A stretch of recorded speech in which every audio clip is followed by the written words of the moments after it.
from state agencies to industry partners, from safety advocates to enforcement teams. You are the driving force behind safer highways for every family, every driver, every community. This summit is about more than policies and programs. It's about you, the people who make safety real. You analyze data and turn it into action. Educate drivers and set the standard for safety. And show up every day with passion and purpose. Our shared mission is only possible because of the commitment and collaboration in this room. Together, we're reducing crashes, saving lives, and building trust on the road. Every conversation, every idea shared, every partnership forged here strengthens the net that keeps America moving forward. Road ahead has some challenges, but is filled with opportunities. And with you leading the way, there's no limit to what we can achieve together. Are you ready to build a safer tomorrow? We start today. Welcome to the 2025 Midwest Commercial Vehicle Safety Summit.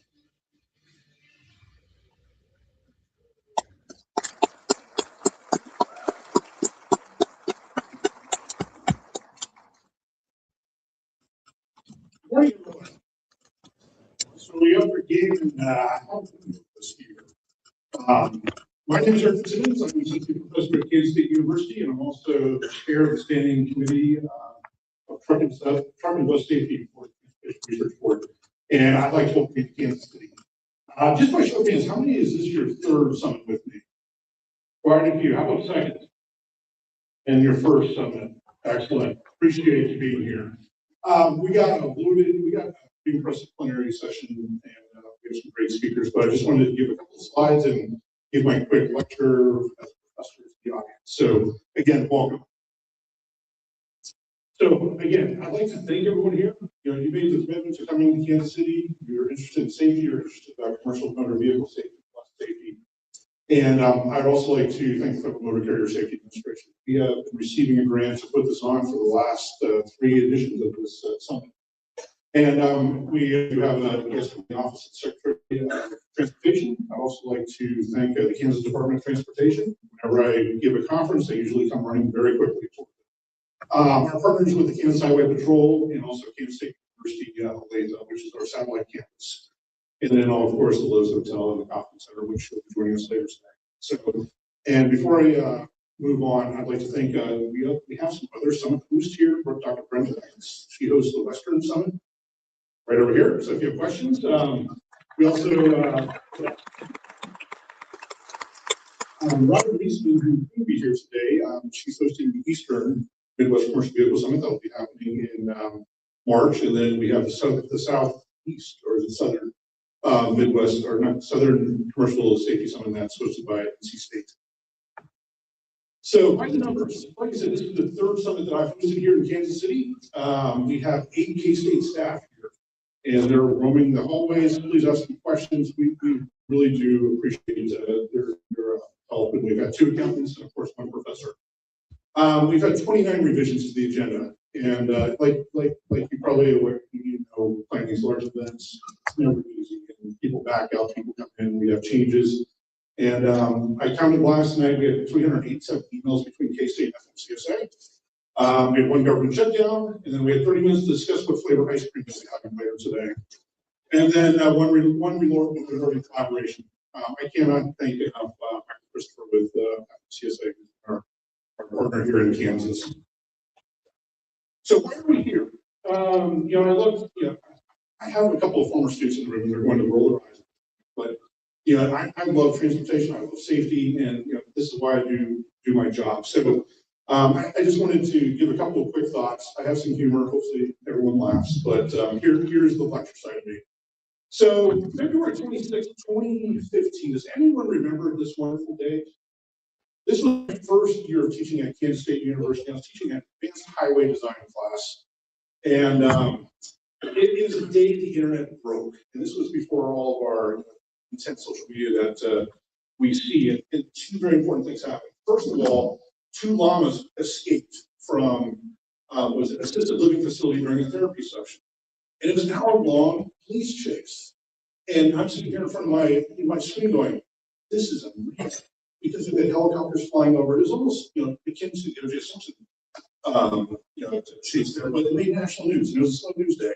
So we had two llamas on the loose in outside of Phoenix, Arizona. They were using our facilities. They were being very safe. They weren't using the crosswalk. You can see they're attempting to capture it.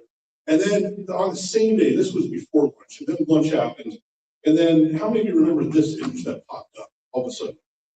And this is, like I said, this is the day that really tested our patience with each other. And as a professor, I have class with students, and an immediate panic set in because this made social media, Facebook, and we couldn't figure out what was going on. I personally see a dress with that's blue and black. Other people see white and gold. And everyone in the class, everyone in the class agreed that this was a dress. If you're an academic, okay, let's really test and make sure it was a dress. And we that. But how did students solve the dress? They saw they couldn't control or understand what was happening. I had two students in the back room crying because they couldn't understand exactly what was going on. But there's a lot of research studies that followed up with this photo, and our brains perceive color differently. And it's like how we view situations, and also I don't know if you've seen the rapid duct illusion. What do we see as people? So if we take this dress, and we all assume it's a dress, we all assume it's different color, different, and we all have our own perception of it. But let's say this dress becomes CMV crash. What I do, you do some blue stuff, but the dress becomes a CMV crash. It's going to be FAA crash. And and we're here because CMV crashes, they're in any kind of crash, they're rare and random events. We like to see patterns. We can predict something, but they are still rare and random. There are three main variables. We're concerned about the driver, the roadway, and the vehicle. Some of these we cannot control, some of these we can control. We can create policy, we can create regulation, we can design safer roads, more forgiving roads, and then we can create more safer trucks. But there's always these elements of unknown. So hopefully us here in the room, we see the same thing. Still, we see CMV crashes, we see the different colors. We're all passionate about CMV crashes, or the dress in this case. And then really bring your expertise, because we're all after that common goal of CMV crashes. So even though we perceive things a little bit different, we're experts in our area, and folks, we got folks from law enforcement, insurance agencies, academics, government, attorney general's offices, state transportation. We're all in there for one reason: saving lives on the roadway. I tell my students this a lot. If we can save one life on the roadway, I think the value of human life right now is $4.1 billion. So, little things work together. Find people at this time. We got a vast amount of talent in this room. Meet somebody, find somebody, and see if we can reduce crashes some way. So, as I love taking quotes from people around the industry and different conferences. So here's just some closing thoughts. Our nation was built on railroads, but it's run by folks. And these are emblems of innovation, engineering prowess, part of our nation's backbone for mobility and economic growth. Global supply chain is described as vital, active, and aggressive. Trucks are necessary. Safe and efficient movements of goods, peoples, and services. We forget that services. We forget sometimes people. Big buses move people. And then I firmly believe, where transportation goes, the community grows and becomes a basic fundamental ability. So with that, I'd like to thank you for coming to Kansas City. I really do. And if you have questions, please let me know. Please let our staff know.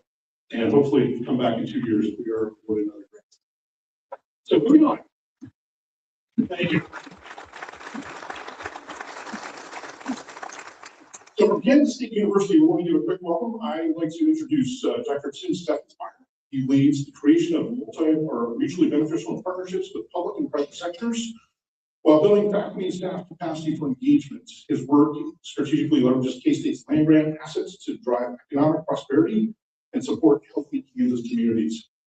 Steffensmeyer also serves as a professor of communications and leadership at the State School of Leadership, where his research focuses on community engagement, public deliberation, and leadership. He also serves as our assistant vice president and director of engagement and outreach. Tim, thank you.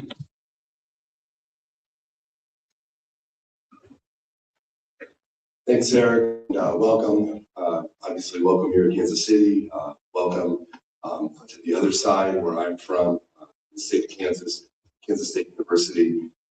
Just a couple of remarks, and I also want to talk about how appropriate I think it is for Professor Fitzsimmons to be here and kind of kicking us off and leading this from an institution of higher ed that is also Land-Grant University.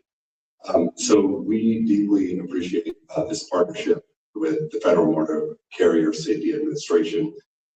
We also appreciate the opportunity to host this fabulous summit. You all know this, I'm speaking of choir here, that transportation is fundamental. It's important, as Eric just said, a backbone of our economy and economic prosperity. It's also a really big piece of the applied research we do at Kansas State University. This kind of research, the kind that doesn't just sit on the bench, but actually gets out into stakeholders, into the folks who are trying to make our environment more prosperous and safe, doesn't happen alone. So we really appreciate our partnerships, both here in the state of Kansas and with the federal government. So you cannot do applied research that actually makes the difference in communities and in businesses without partners.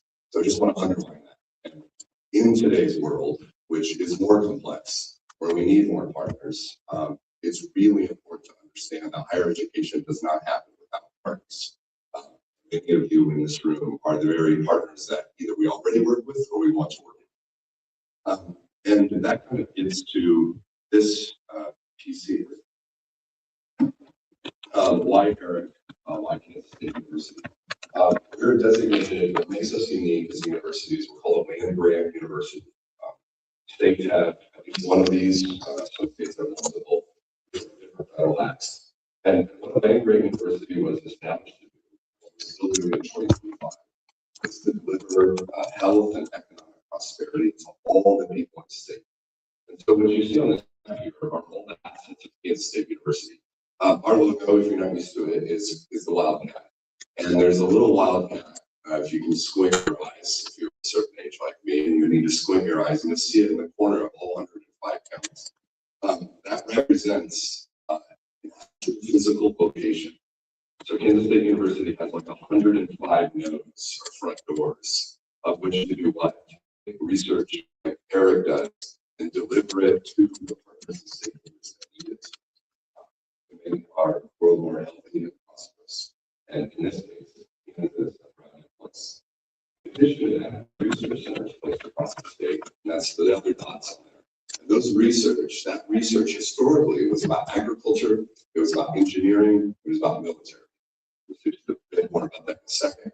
And then the last thing we have are these campuses, and that's often what I think of when I think of higher ed, like the place where often 18 to 22-year-olds go to learn, or maybe you get a graduate degree. And we have 3 of those campuses. They're spread out over about 50 miles. I reside in one in Manhattan. That's where the majority of our students are. We also have a campus in Salina that does a lot with aviation aeronautics. And then we have a campus here in this metro area that is a lot of applied research in areas like transportation. So those are our assets, and that allows us to do what? Be a land-grant university. Second point, and I'll get on with your day.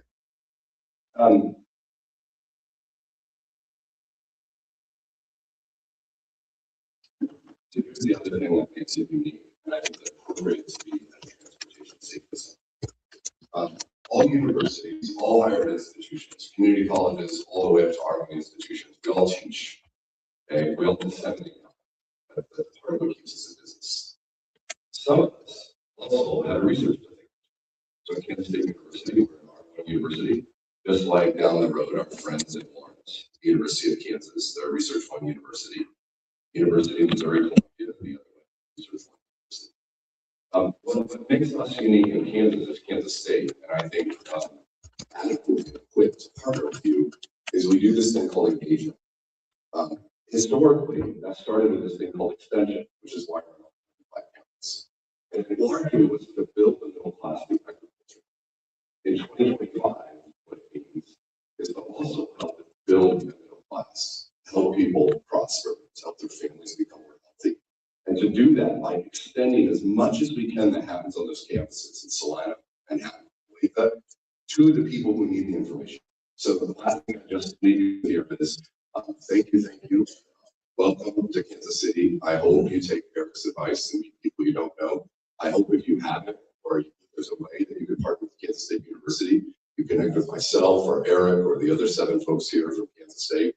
And to remember that higher ed is not about a tower or a group of people in one location. This idea of a land grant is to do everything we can to extend that all across the state. And at Kansas State, we're doing that in all sectors, including transportation. So welcome. Glad you're here. Hope you have a great couple of days. Thank you.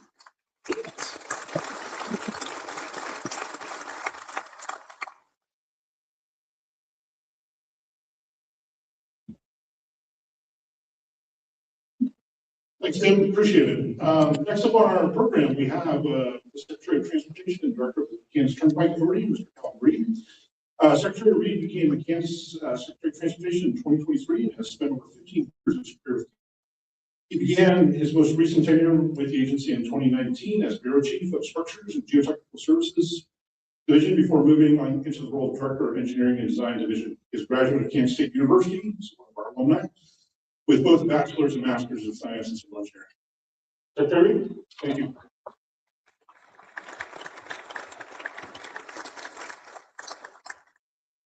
All right. Well, hey, good morning, everyone. I love the welcome from K-State. I brought my K-State pin just for this occasion. I like to wear it around. I'll say EMOS, all you K-State fans out there. Good morning. Welcome to Kansas City. I cannot think of a more appropriate location for this summit than Kansas City. Right here in the center of the country, straddles 2 states. A lot of people, outside of Kansas, Missouri, don't realize that Kansas City straddles 2 states. They don't realize that the Kansas City Chiefs, Kansas City Royals are in Missouri for now. All those around here. All right. And they don't realize maybe the history between Kansas and Missouri. Also, just how important Kansas City is to overall freight movement in this nation. It's the 3rd largest by tonnage freight hub in the United States. So a lot of freight, whether it's rail or truck, come through this city every day. It is an important part of how we function as a country, as a state, and as a region.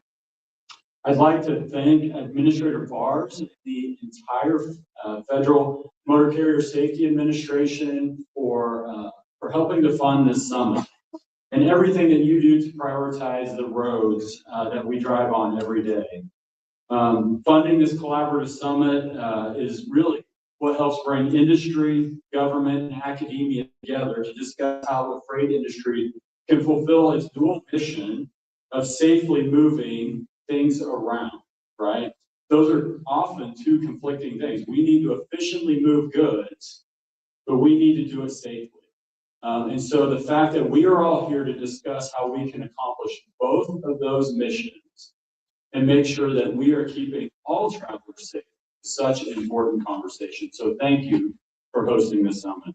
And because I know events like this don't happen overnight, I would like to thank Dr. Fitzsimmons and the entire K-State team and all other organizers that helped make this summit possible. It cannot be overstated how important freight movement is to the Kansas economy. Every year, nearly 470 million tons of goods are moved in and through the Sunflower State. In 2025, this is estimated at over $450 billion worth of goods. Motor carriers and truck drivers are responsible for the majority of that movement in Kansas. In fact, in Kansas, trucks move nearly 63% of all freight by weight and 75% of all freight by value. And most people relate agriculture to the Kansas economy, as they should. But Kansas has also booming industries in energy and manufacturing. Excuse me. Grain, food products, machinery, chemicals, these are also what help keep Kansas's economy strong. And together we help support the livelihood and success of our state. And we know that when freight moves safely, our economy succeeds and thrives. And safety is why we are here today. Over the past 5 years, Kansas has averaged over 3,500 commercial motor vehicle crashes per year. Fatality crashes involving commercial motor vehicles have averaged about 80 per year. One highlight though, last year, 2024, we only had 55, so we dropped considerably. Now, in 2025, we have had not quite as much success. And so the reductions in fatalities in 2024 is encouraging, but it needs to be sustained. And unfortunately, we're not seeing meaningful downward movement on serious injury or crashes overall. And we can do better. Safety must advance at the same pace that freight volumes do.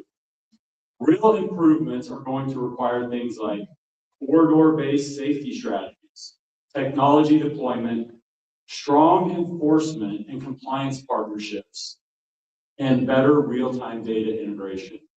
At KDOT, we are working on a project now to do just that. With the help of a grant funded through FHWA's Advanced Transportation and Congestion Management Technology Deployment Program. Kevin, you need to make those names a little bit shorter.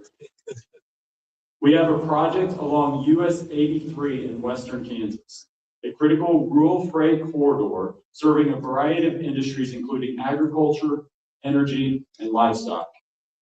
US 83 Advanced Technology Project is designed to address safety and economic productivity on the corridor by installing and operating intelligent transportation systems, including connected vehicle technologies that can deliver information on traffic, weather, and other operational information to commercial drivers traveling the corridor.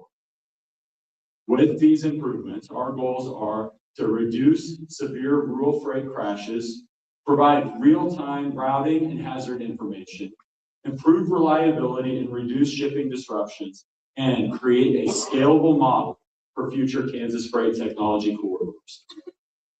As we look towards the future, we have just kicked off an update to the Kansas State Freight Plan.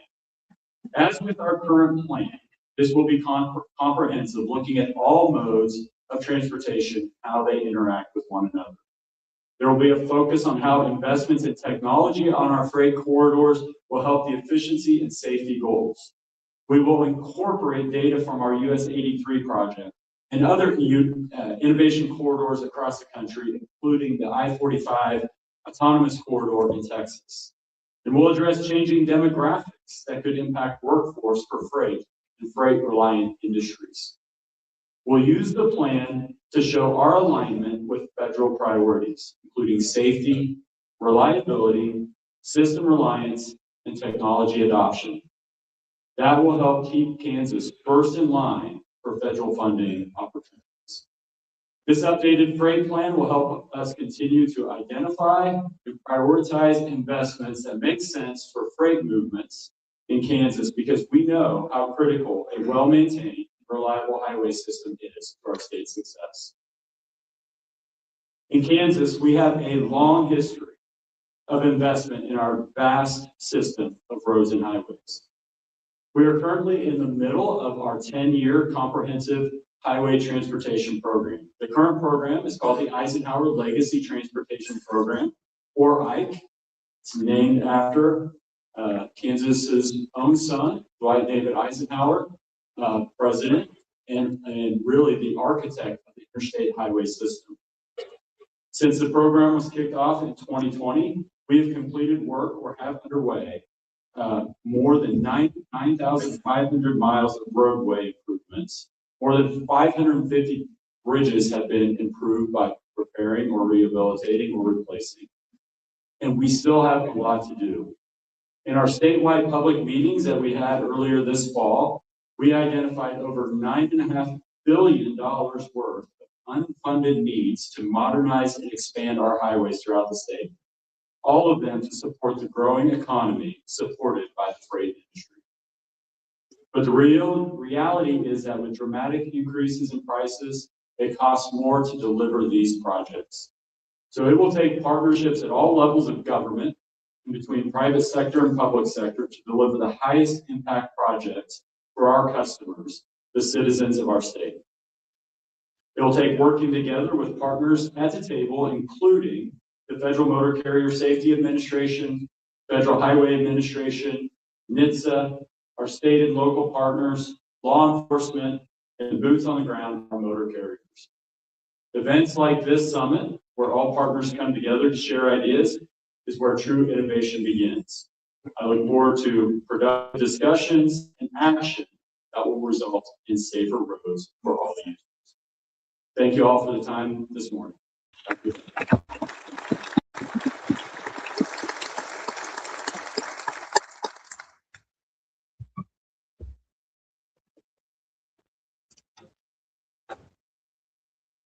Thank you, Secretary Reed. Next up, we'd like to have Winston Ledford. Come up. Winston is the Regional Field Administrator for the Midwest region of CSA. She provides executive leadership over the Midwestern region and is responsible for the effective operation of the regional offices and division offices in 10 Midwestern states. Thank you.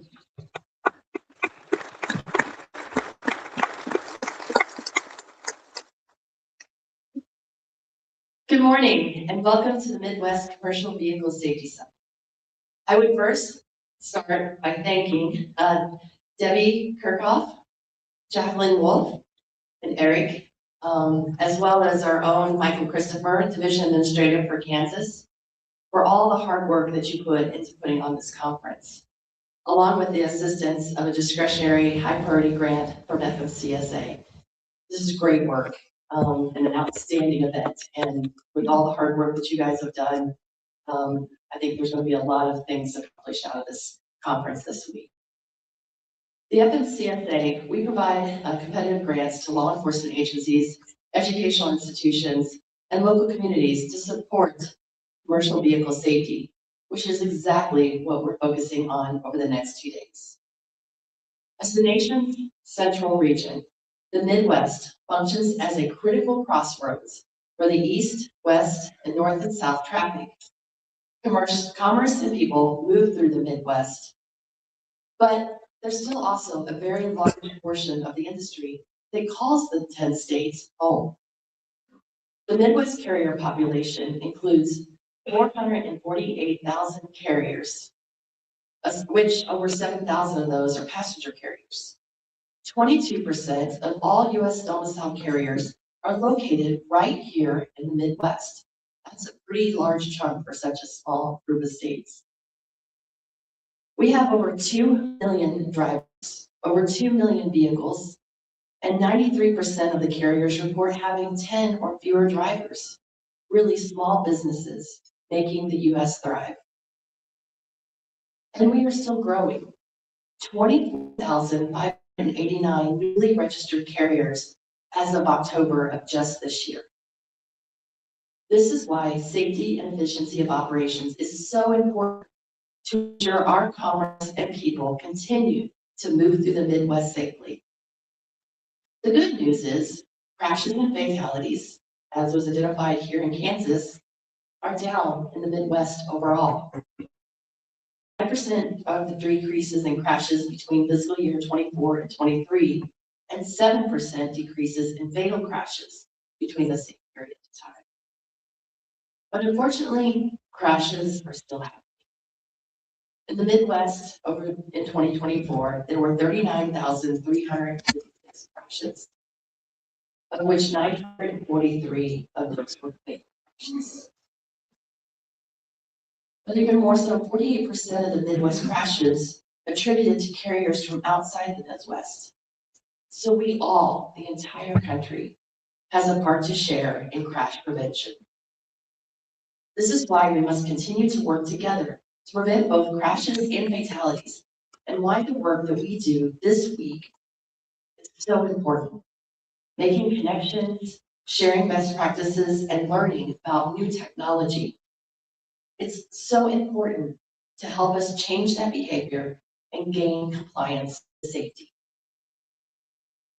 I am honored to introduce our next speaker, who is very familiar with the important work that the Federal Motor Carrier Safety Administration does, as well as our entire industry, in accomplishing every day, of the work that we accomplish every day to ensure safety of our roadways, to ensure that important mission, preventing crashes and eliminating fatalities. Administrator Derek Bars served as the administrator of the Federal Motor Carrier Safety Administration within the U.S. Department of Transportation.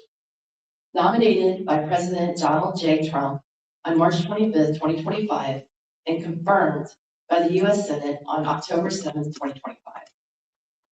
He leads the agency's mission to enhance commercial motor vehicle safety and improve the efficiency of the nation's freight and passenger transportation system, and bringing common sense principles to regulatory oversight.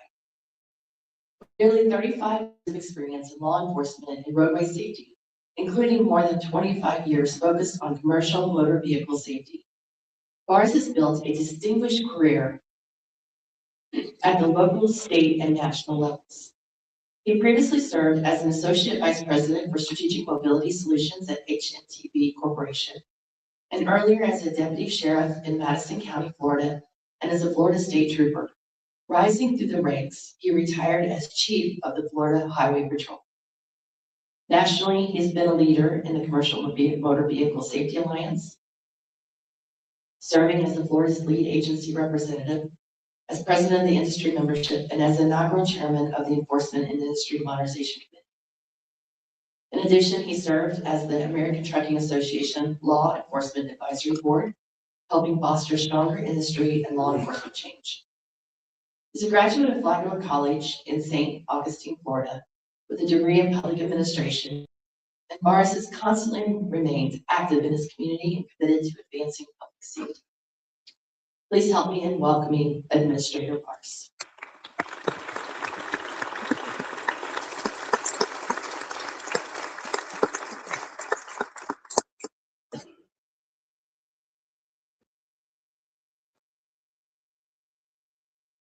Thank you all so very much for that. I appreciate it, Winston.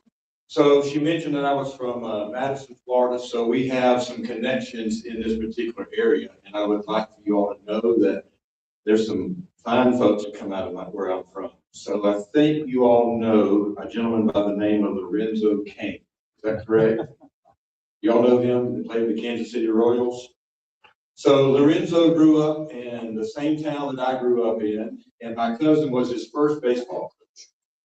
He did not know how to even play baseball. He got cut from playing basketball, decided he would go and play basketball or baseball, and he put the glove on the wrong hand. Didn't know how to play.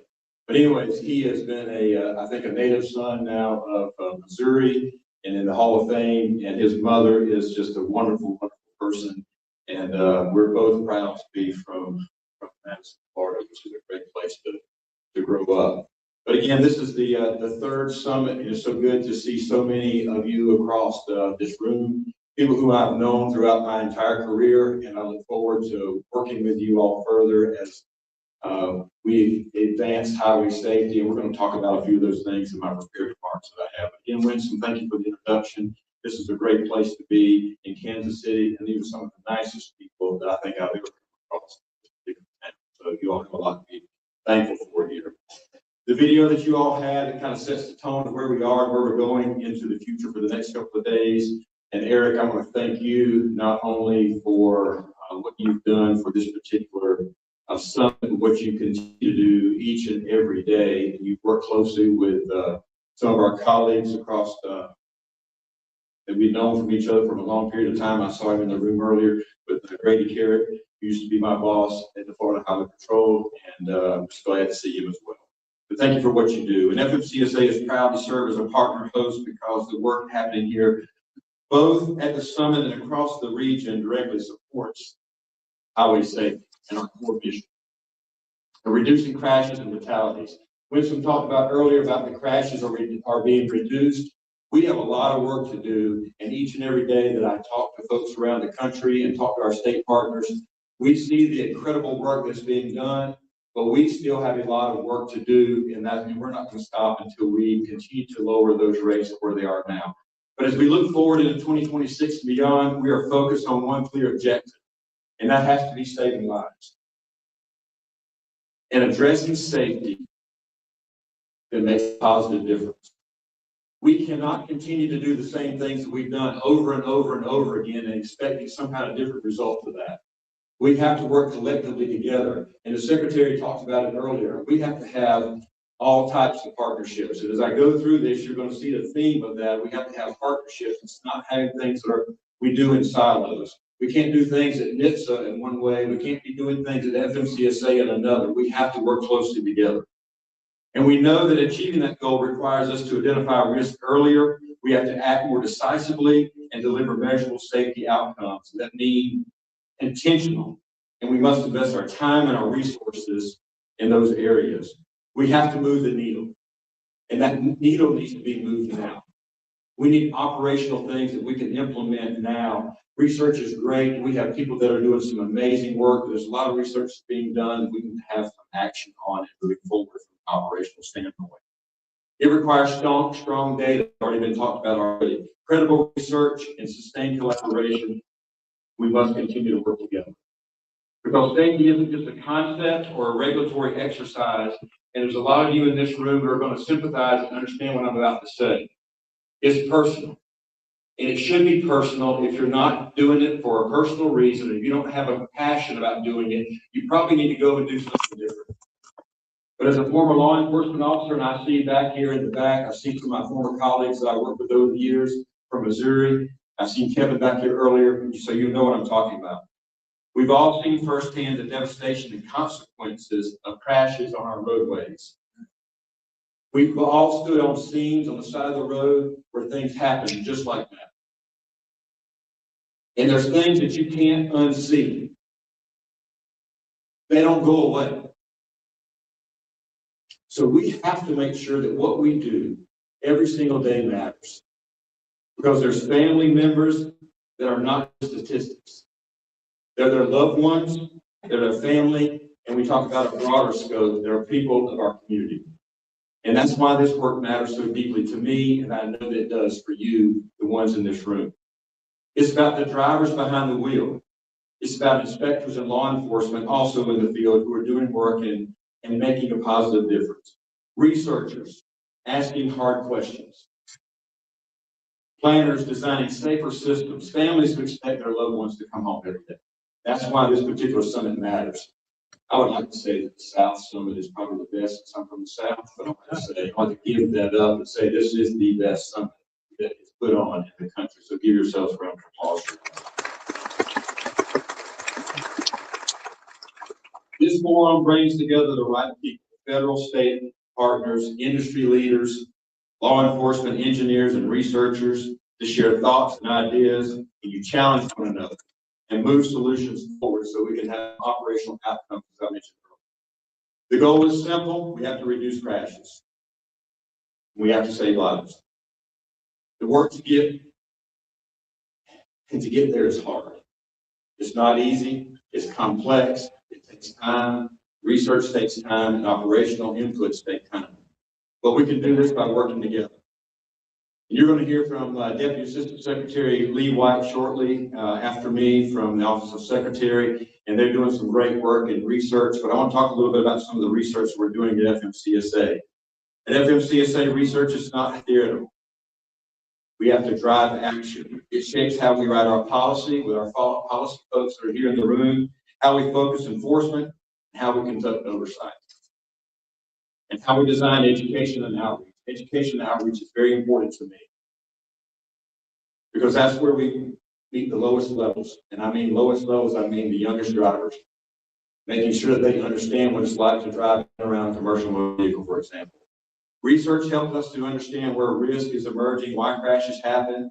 Most importantly, how can we intervene more effectively to save lives? Our research agenda is tightly aligned around FMCSA's priorities, and that includes improving safety outcomes. We talked about earlier from Winsome about flooring crashes, and we must continue to do that. Strengthen the integrity of our training and licensing systems and processes, advancing the safe and responsibility of our technologies. We continue to grow with the technology. How can we use that to save lives? And improving our ability to identify high-risk carriers sooner and taking action. To me, that is just the beginning of the things that we need to start working on, the things that you're going to help us with, be able to solve some of the problems that we have. We cannot do this alone. You see this focus reflects across the agency in our policy. I hope that you see some of the quick actions that we're doing and things that we hope they're actually making a positive difference in how we stay. Right now, our research investments are focused on several key areas, and I'll touch on them real quickly. Advanced data integration and analytics. Second, that's going to be human factors and drivers, behavior, fatigue, and distracted driving. That is a major issue that we all know happens every single day. It's not just fun. It's about dealing with potential with your children in the background, having conversations on what those distractions are. Training effectiveness and decision making helps us to better understand how people interact around these vehicles. But thirdly, again, merging technologies. We are moving forward with technology. It's here. What that market, how that works out, what percentages and those type of things, we discuss further in the future. But these technologies hold significant promise for all of us. We're already seeing those promises being delivered today, and I know that in the future we'll see more of that. We'll actually again save lives. Taking together these efforts and support smarter, more targeted decisions that we have to have, decisions that protect the traveling public while supporting responsible operators across the commercial motor vehicle industry. If we are going to continue down the road of any type of automation and things of that nature, you have to have consumer confidence. I've said that from day one, 10 years ago or so, when we started working in this particular space, you have to have consumer confidence. That's good. None of this happens in a vacuum. Progress depends on shared responsibilities and how we work together. That means researchers having access to high quality and reliable data. It means state and federal partners aligning around common safety metrics and goals. It means industry bringing real world experience into research. We have to have what it's like to be a driver. What are they telling us? I see Louis Pugh in the back and others from the industry. We need to be engaging with the trucking industry and the drivers and people who are doing this with boots on the ground and have this everyday real world experience. We can't be making decisions in a vacuum and thinking that we know how things really are without having those types of conversations. When regulators and researchers and industry work from the same evidence base, I think we can move the needle even further. The safety can improve. And this is why FMCSA is deeply committed to partnerships. Like the ones that represent here today, we at FMCSA are moving to ensure that you all know one thing, that we're open for business, we're open to communication, and we're open to hear from you and how we can get better. We cannot get better as an agency unless we listen to you, and then we take that feedback from these folks over here on my to the right-hand side with FMCSA, so we can start working together to make meaningful change. So you'll see FMCSA's commitment, as I said, around the summit this week. Later today, you're going to hear from different folks from FMCSA talking about crash causational factors. You're going to talk about grant opportunities, our work that we're doing with cargo theft, also just fraud in general. You'll hear from Ken and his group about how our FMCSA new registration system that we rolled out last week. I want to give him a round of applause in front of all of this entire group, because I believe without a doubt the work that this agency is doing is going to help combat fraud and be able to level the playing field. So Ken, I commend you and your staff for what you've done to be able to bring that to the industry. So congratulations to you and your team.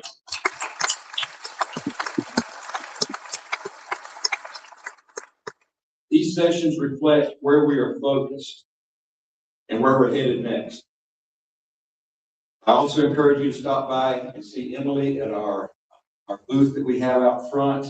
Our resource center is in the hallway, and the access tools and materials that our team has made available to you as we move forward. But in closing, I want to say this. Again, that we are here to support you, and our ability to improve safety depends on the strength in our connections, partnerships, and relationships from all across this room. It doesn't matter what part of the industry that you're in, what you do to advance highway safety, we want to be a part of that. And when data is shared, when research is applied, and when partners stay engaged with one another, lives can be saved. And that's what we're all here to do today and during this week. Thank you for the work that you do.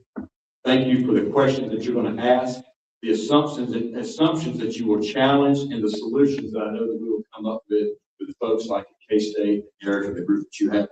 And together we're moving commercial motor vehicle safety forward and delivering for the American people. And on behalf of Secretary Duffy and our entire team at FMCSA, thank you for allowing us to be a partner with you. We look forward to the future and advancing safety and being number one, saving lives. Thank you, and God bless each and every one.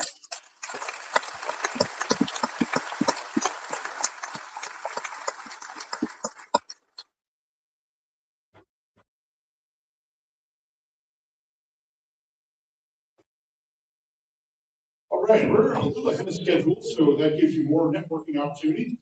All I ask is everyone be back here at 10:15, where Deputy Assistant Secretary White will be presenting. A couple other things to note: we do have a couple of booths out here, so FMCSA, like Administrator Barnes mentioned.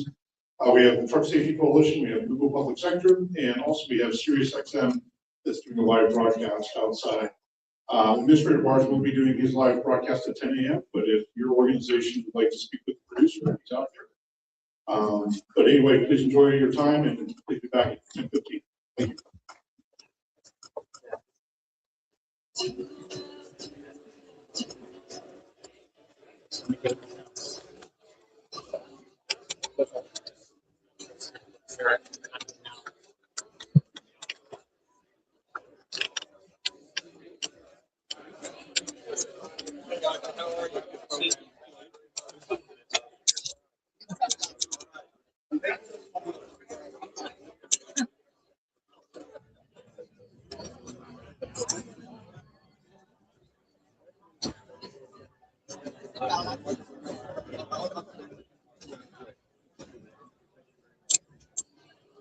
How are you, sir? Good to see you. Chris Bennick, I'm an advocate for the truck drivers. All right, good. I'm glad you're here. We got a few questions. You're on, are you live right now? Yeah. Okay, I'll do a couple. Okay, so one question is, why aren't carriers getting their authority pulled when they get caught with out of service violations for the non-domiciled CDL? No English speaking, right? And they're continuing to be able to actually go out and they're getting caught again. So why is the authorities not even being told? We have to go through the process, and we will continue to do that. We'll put them out of service. Those would have to be rule changes that have to take place. And so as we go through and try to figure out if there's areas that we need to look at, then that would be something we would have to do. But right now, the rule doesn't allow you to do that. Okay. Not the full authority. Well, you guys are the ones that authorize the authority, which means you restrict the authority, right? But there's a process. You do. There's a process you have to go through, and you look at violations, and when you do the investigation to determine whether it meets the out of service or an imminent hazard for the company, that you would have to go in and do that. And so part of the investigation, we would do that. Okay. All right. So transparency. One thing I wanted to point out on transparency is it would actually help prevent the fraud in the industry by identity theft, a lot of different. Okay, because Who's you talking about? so the transaction records, 49 CFR 371, and then USC code 13707 to 1310. So now, from my understanding, let me put it this way. Last week, I'm a company driver. Okay. Last week, I came across a blind shipment. My company didn't even know from what they told me. Okay. And from what the laws and the regulations state is it's supposed to be fully transparent. Like all parties are supposed to know in order for a blind shipment to actually be legal. The company still had me take the load and wanted me to actually write on the BOL a different reference number, which I know the BOL is a federal documentation, correct? BOL is not a federal document. just a document with the logo is, but I get your point. Go ahead. Okay, now with transparency, that would actually be prevented because now you got drivers seeing, who's involved in the load. You got the carriers knowing, where it's actually supposed to be going, right? Well, See what I'm there saying? are areas that we'll be working on with the transparency that we can we'll take comments from folks to be able to strengthen that. At the end of the day, no one wants to have cargo theft, no one wants to have identity theft. And so that's the area that we have to work through. So I appreciate your time. I'll have to go give some of the folks, but I'll answer more of your questions later on if you don't mind. Is that all right? Okay, yeah, I do have a couple others. Absolutely. I appreciate it. Yes, sir.